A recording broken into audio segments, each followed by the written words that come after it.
سارے سور یہ چھوٹی سی غار ہے، پہاڑ کی کھو، اس میں آپ تشریف لے گئے۔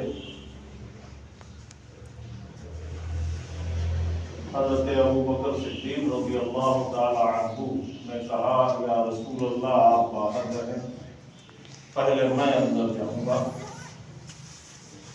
آپ اندر گئے، اس کو صاف کیا، اپنے کپڑے پھاڑ پھاڑ کر سوراخ بند کیے، ایک سوراخ میں پیر لگا لیا، اس نے سانپ میں آپ کے کئی بار کاٹا۔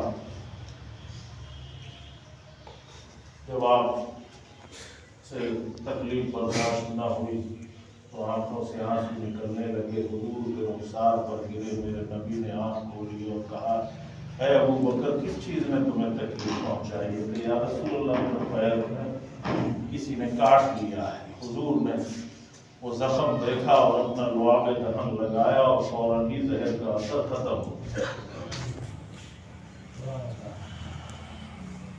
جب آپ غار کے اندر تشریف لے گئے تو اللہ کا حکم سبحان اللہ کہ مکڑی نے اس کے منہ پر، غار کے منہ پر جالا تان دیا، اور غار کے اوپر ایک جگہ پر کبوتر کا جوڑا آیا اور کبوتری نے اسی وقت انڈے بھی دے دیے۔ سبحان اللہ، اللہ اکبر۔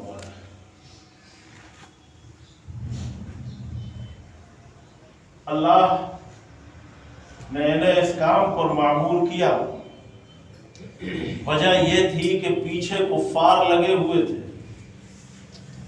اور غار تک آئے بھی تھے تلاش کرتے ہوئے کہ محمد جہاں ملے وہاں قتل کرنا ہے۔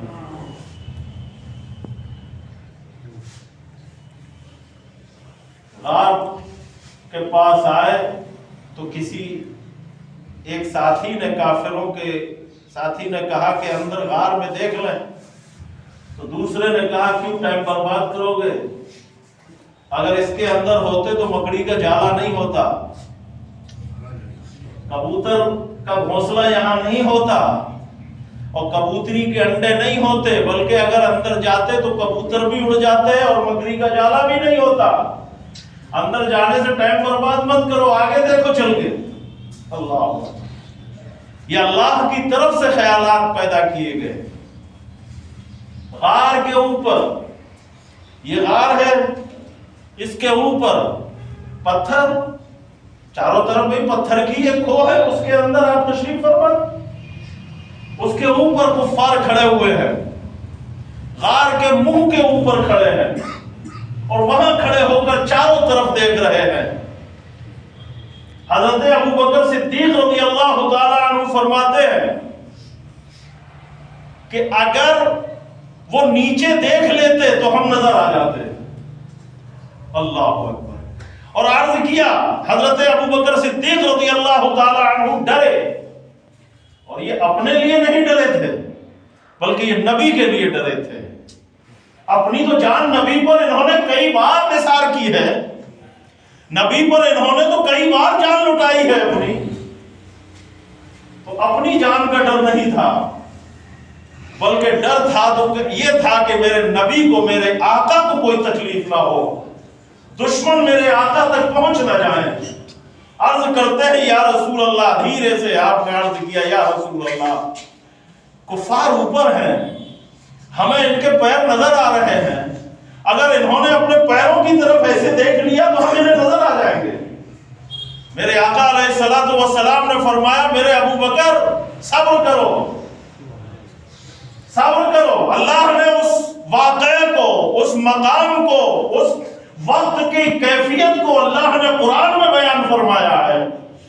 یہ حضرت ابوبکر کی شان ہے کہ ان کا ذکر اللہ قرآن میں کر رہا ہے تاکہ قیامت تک کوئی ابوبکر کو برا نہ کہہ سکے، قیامت تک کوئی ابوبکر کی عظمت کا انکار نہ کر سکے، قیامت تک کوئی ابوبکر کی صداقت کا انکار نہ کر سکے، قیامت تک کوئی نبی سے ان کی وفاداری میں شک نہ کر سکے۔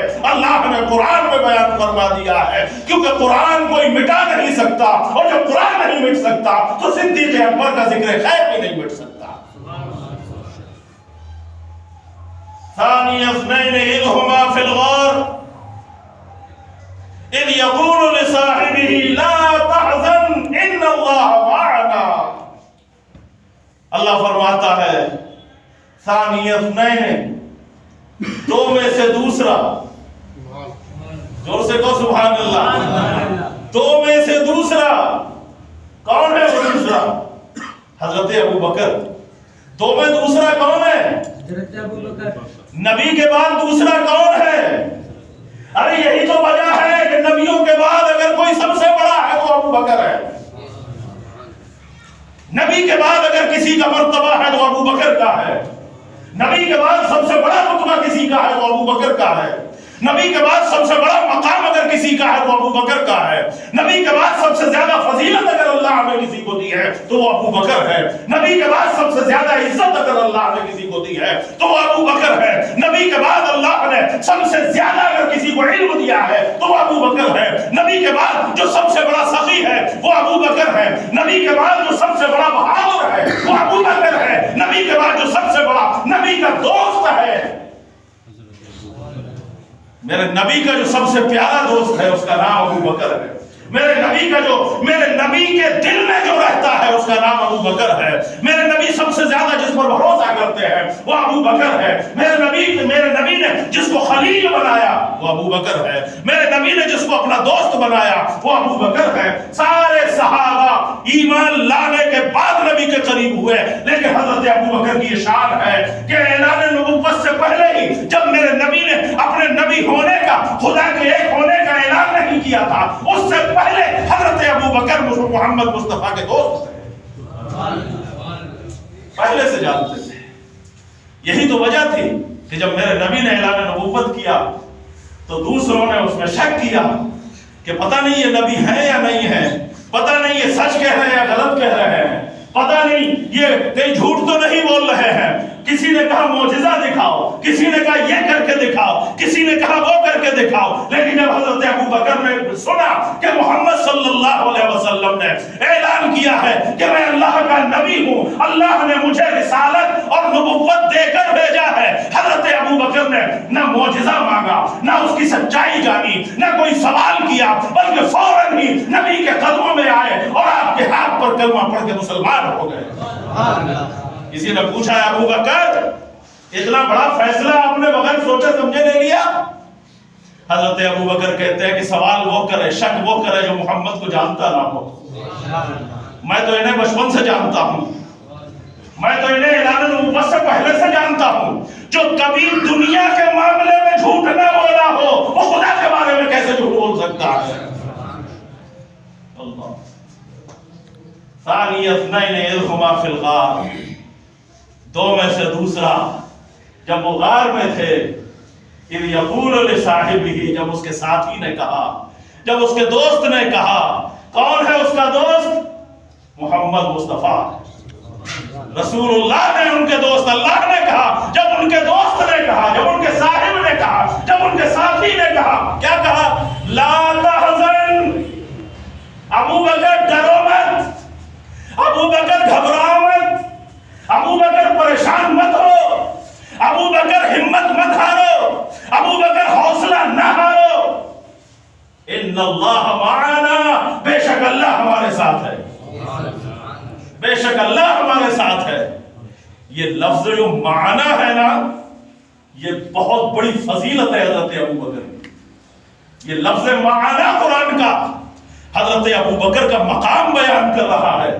نبی نے اپنے ساتھ ابو بکر کو شامل کیا، معنا، اے ابو بکر اللہ ہمارے ساتھ ہے۔ مطلب کیا ہے؟ اے ابو بکر اللہ میرے ساتھ ہے اور تیرے ساتھ بھی ہے۔ جب میرے ساتھ ہے تو تیرے ساتھ ہے، جہاں میں ہوں وہاں تو ہے۔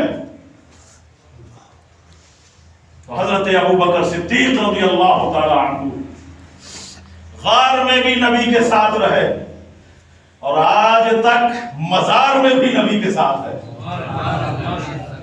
یہ کوئی معمولی بات ہے؟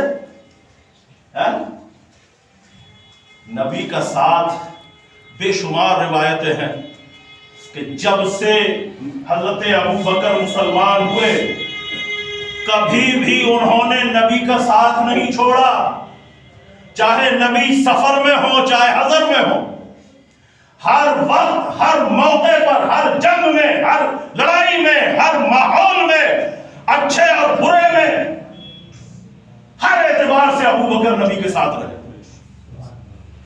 کبھی ساتھ نہیں چھوڑا، سوائے ان مقامات کے جہاں نبی نے خود کہا ہے ابو بکر تم یہی رہو،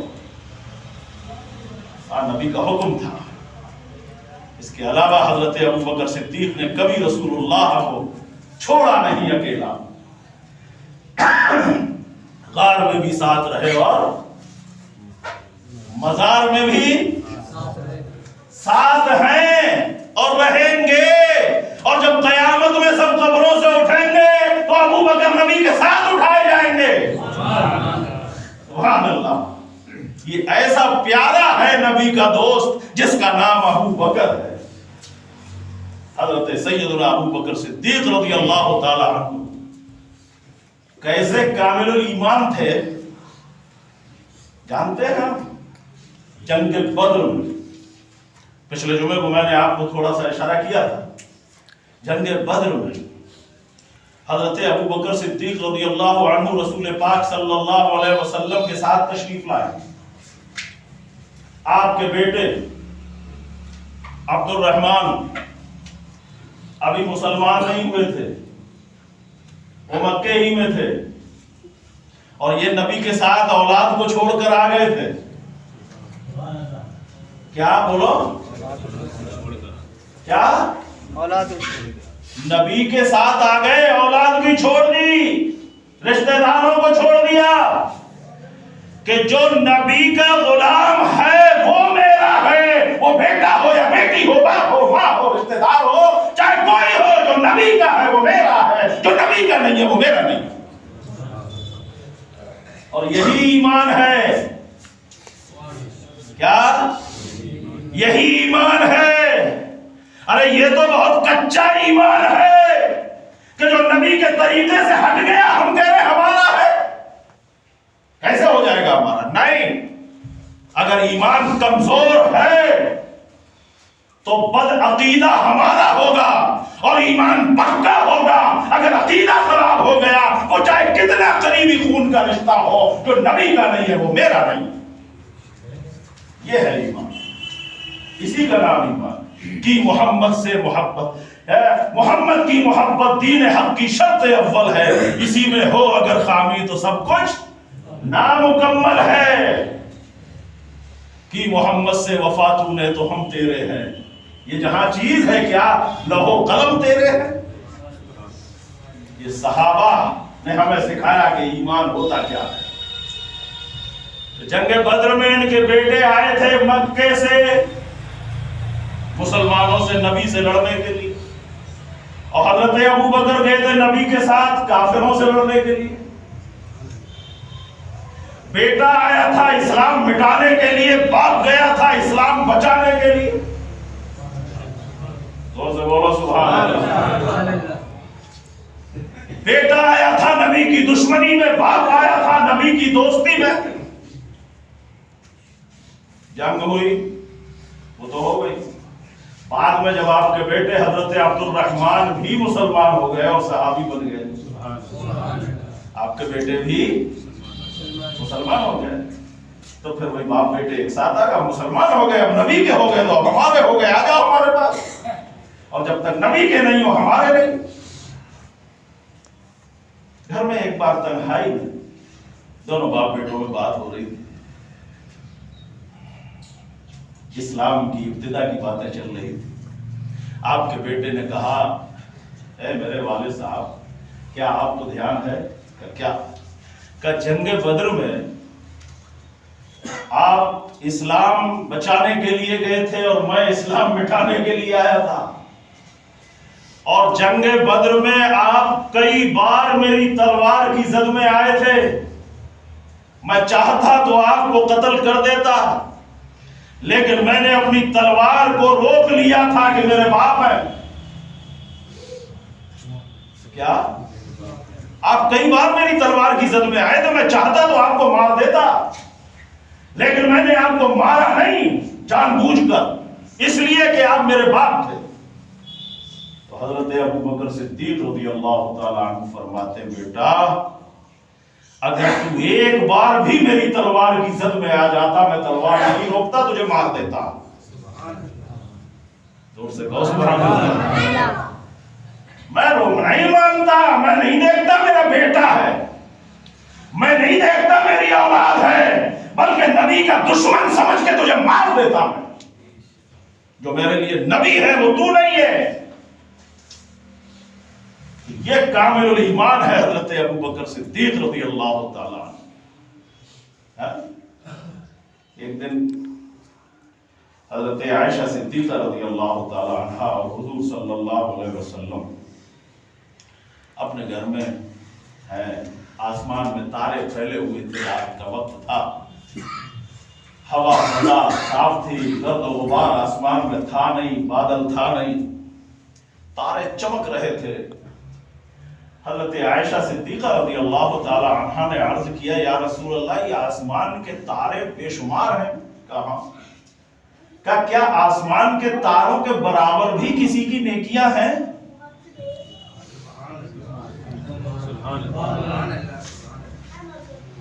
دیکھو یہ بزرگ نیکیوں پہ نظر رکھتے تھے، ہر وقت نیکیوں کی فکر رہتی تھی۔ آج ہمیں فکر رہتی کتنا روپیہ ہے، کیونکہ ہماری نظر میں دنیا ہے، ہمارے دماغ میں ہمارے دل میں دنیا گھس گئی۔ ابا جان وہ یا رسول اللہ کیا آسمان کے تاروں کے برابر بھی کسی کی نیکیاں ہیں؟ تو نبی پاک صلی اللہ علیہ وسلم نے فرمایا ہاں۔ کس کی ہے؟ کہا عمر کی۔ حضرت عمر فاروق اعظم رضی اللہ تعالی عنہ کی۔ حضرت عائشہ صدیقہ رضی اللہ تعالی عنہ